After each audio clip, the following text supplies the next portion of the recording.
Bonjour à tous, je suis Aaron le philanthrope, étudiant en architecture à l'IBTP Kisangani. Alors, moi je vais donner mon avis sur la vision du SEM Félix Antoine Tshisekedi qui concerne la révision de l'actuelle constitution de la République démocratique du Congo. En effet, je suis tout à fait d'accord avec sa vision. Alors, voici les raisons qui me poussent à être d'accord et ces raisons vous seront peut-être utiles. Merci, on commence.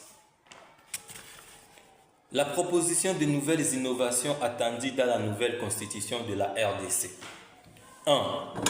La RDC deviendra une république constitutionnelle, un véritable état de droit, une forme de l'état unitaire forcément décentralisé, régime présidentiel avec un président et un vice-président et un parlement monocaméral exécutif monocéphale. Le mandat du président sera de 5 ans. La devise du pays, justice, paix, travail. Les francs congolais restent la monnaie nationale. Hymne national debout congolais. Des langues officielles, le français et l'anglais. 4 langues nationales, le Kikongo, le Tiluba, le Lingala et le Swahili.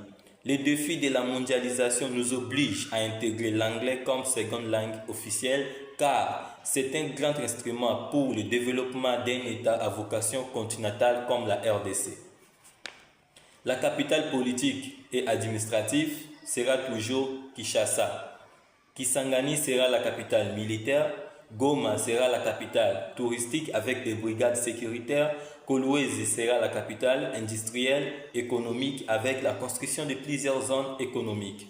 3. La séparation des pouvoirs législatif, exécutif et judiciaire avec un pouvoir exécutif monocéphale dirigé par le président de la République. La suppression de la fonction du Premier ministre.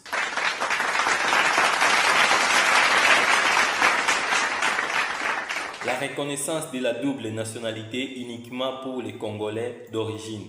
Les non-originaires devront renoncer de leur nationalité d'origine pour acquérir la nationalité congolaise. 5.